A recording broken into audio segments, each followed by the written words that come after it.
Muito obrigado, Sr. Presidente. Quero começar por cumprimentar o Sr. Provedor de Justiça e o Sr. Assessor, obviamente agradecer ao Sr. Provedor de Justiça as informações que já nos prestou.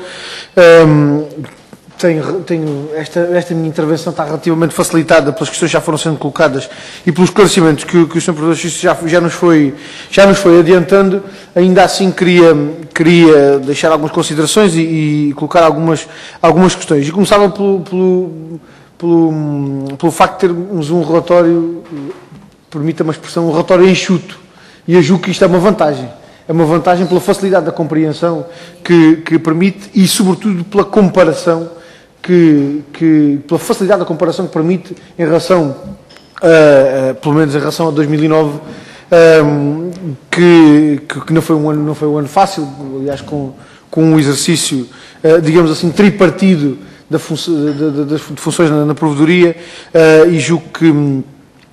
e agora já indo mais ao conteúdo do relatório, julgo que o relatório de 2010 permite, de facto, registrar algum desenvolvimento da atividade da provedoria, que, aliás, como o Sr. Provedor já referiu, não deixa de acompanhar a evolução social e, particularmente, aquilo que são, digamos assim, aspectos mais nucleares de litigiosidade social, que, obviamente, também se refletem naquilo que é a atividade da provedoria. E deixe-me registrar também com particular, eu não diria agrado, porque é uma preocupação, portanto, registrar a preocupação do Sr. Provedor de Justiça relativamente a esta, digamos, ao efeito limitador da intervenção da Provedoria de Justiça, que pode resultar da privatização de alguns serviços essenciais. E registramos, obviamente, essa preocupação do Sr. Provedor, apesar da parte do PCP nós darmos-lhe uma sequência diferente, porque nós aquilo que faremos é, obviamente, sem prejuízo de ter que se equacionar uma adaptação do Estatuto da Provedoria, nós procuremos, em primeiro lugar, lutar contra a privatização dos serviços essenciais aos cidadãos. Mas isso é uma questão, obviamente, que resulta da natureza da intervenção de cada um dos responsáveis, neste caso, da parte dos responsáveis políticos, com a perspectiva que nós temos, é essa a que nos cabe. Mas, Sr. Provedor, em relação ao conteúdo mais concreto do relatório, e ao acompanhamento que a atividade da Provedoria de Justiça vai fazendo, obviamente, aquilo que é a situação social, registramos que, em relação àquelas que são as áreas que ocupam, do ponto de vista do volume da atividade da Provedoria de Justiça, há apenas, digamos assim, uma troca das posições no pódio entre a segurança social, as relações de emprego público e a administração da justiça. Acaba por haver apenas uma alteração da ordem no pódio destas que são as três áreas que ocupam de forma mais marcada o volume de trabalho, o volume da atividade da Provedoria de Justiça, sendo que em relação à administração da Justiça, o Sr. Provedor já nos deu vários elementos adicionais de esclarecimento em relação às outras duas áreas. Eu gostava de colocar algumas questões relacionadas com a administração da Justiça. Tendo em conta a importância que esta área assume no volume da atividade do Provedor de Justiça, que são cerca de 12%, tendo em conta também o melindre especial que esta área coloca na intervenção do Provedor de Justiça, por se tratar de matéria relacionada com o exercício de funções por parte de titulares de órgãos de soberania, e, portanto, com limitações que aqui têm que ser consideradas, registrando também as notas que o relatório deixa sobre a cooperação, as boas relações de cooperação, particularmente com os Conselhos Superiores, e o resultado que resulta dessa boa relação de cooperação e que nós registramos. A questão que lhe queria colocar tem que ver em parte, com uma questão que já aqui foi anteriormente levantada pelo Sr. Deputado Manuel Meirinho, que tem que ver com a avaliação que os cidadãos fazem, e eu queria colocar-lhe a questão deste ponto de vista. Considerando as limitações que nesta área se colocam por força do relacionamento com órgãos de soberania, que perspectiva é que tem da avaliação que fazem os cidadãos em relação à intervenção do Provedor de Justiça nesta matéria? Há compreensão das limitações que são colocadas a este nível ou não? E se essa compreensão de alguma forma é manifestada à Provedoria de Justiça? E, por outro lado, se da parte da Provedoria há alguma percepção de mecanismos, de soluções que pudessem ser adotadas do ponto de vista legislativo, obviamente, para que nesta área estas limitações pudessem ser,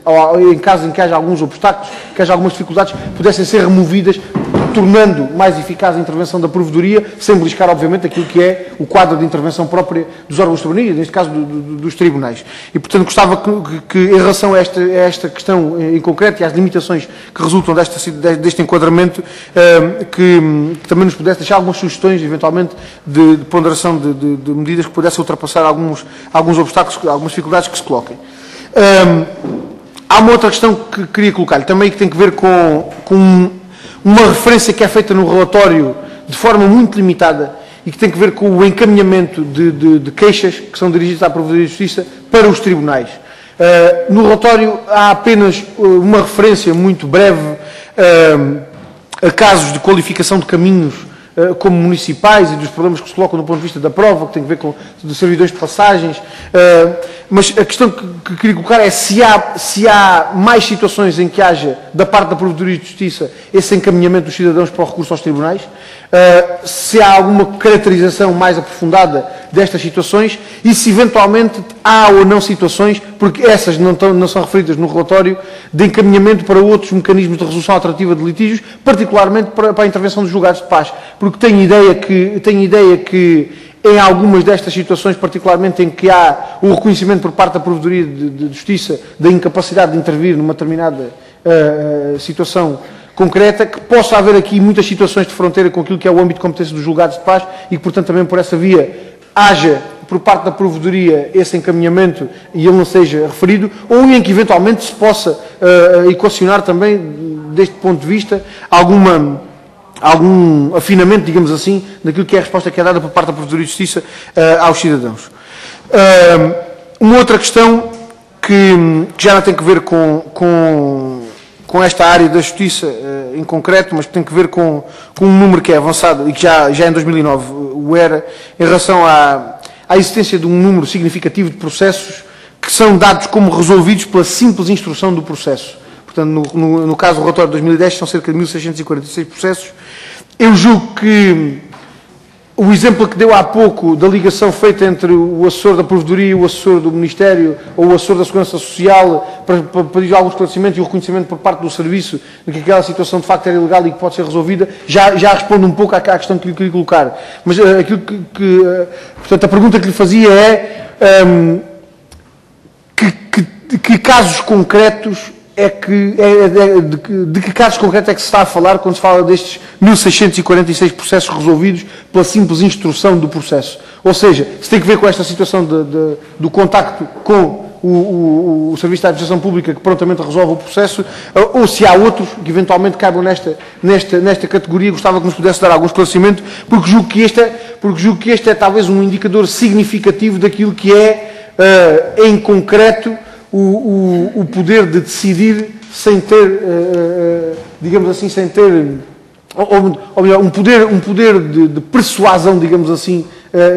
que permite, um poder de persuasão da Provedoria de Justiça que permite, de facto, resolver processos pela mera intervenção e pelo mero requerimento de informações aos serviços e, portanto, permite resolver essa situação. Julgo que essa informação podia ser útil também do ponto de vista da avaliação do relatório da Provedoria de Justiça. E, para terminar, queria apenas dar conta, Sr. Provedor de Justiça, que a recomendação que dirigiu à Assembleia da República relativamente à alteração legislativa do Estatuto de Ordens de Advogados, relativamente àquela questão relacionada com o acesso à profissão, que no fundo é disso que se trata, e às condições de acesso à profissão, queria dizer que da parte do PCP nós tomámos boa nota da recomendação que nos faz, aliás, avaliámo-la devidamente, mas que do nosso ponto de vista a situação que está por trás o problema que está por trás desta situação em concreto é um problema mais complexo, que não se coloca só em relação ao exercício da profissão na advocacia, coloca-se em relação ao exercício de outras profissões, e que tem que ver, de facto, com um problema que ficou por resolver com a introdução das alterações resultantes do processo de Bolonha. Porque há, de facto, aqui uma desconformidade na comparabilidade das formações, porque as licenciaturas pós-processo de Bolonha não são equiparáveis às licenciaturas pré-Bolonha, sendo que, do ponto de vista legal, essa comparabilidade não foi feita entre as licenciaturas, portanto, digamos, do ponto de vista legal, a comparabilidade entre formações e entre títulos de habilitações académicas, far-se-á entre as anteriores licenciaturas, as licenciaturas pré-Bolonha com os mestrados pós-Bolonha. A verdade é que, do ponto de vista político, foi assumido que da introdução daquelas alterações no quadro do processo de Bolonha não resultava uma desqualificação dos títulos académicos e, portanto, que as licenciaturas corresponderiam às licenciaturas anteriores. Obviamente que isto não foi assim. Obviamente que numa série de profissões, particularmente em relação ao acesso ao SES, por exemplo, há uma qualificação que é exigida, que não tem que ver com a qualificação anterior, mas a verdade é que há outras profissões em que esta desconformidade se mantém. Isto tem depois um impacto significativo do ponto de vista social em função dos custos. Dos custos da frequência do ensino e da exigência de um nível acrescido, particularmente da exigência do mestrado, para o exercício de determinadas profissões, que depois, do ponto de vista dos custos, tem um regime diferenciado e, portanto, é uma questão complexa e queria dar esta explicação para que não se considerasse que, do ponto de vista da responsabilidade da alteração legislativa, não houvesse aqui, digamos assim, uma falta de resposta, uma falta de consideração em relação à recomendação do Provedor de Justiça. Nós, de facto, ponderámos-la no quadro, não só no quadro estrito da recomendação em relação ao exercício da advocacia e do acesso, das condições de acesso ao exercício da profissão da advocacia, mas também no quadro de outras profissões em que este problema se coloca e, portanto, gostava de lhe deixar esta informação, obviamente que é uma observação meramente informativa, as outras sim são verdadeiros pedidos de esclarecimento.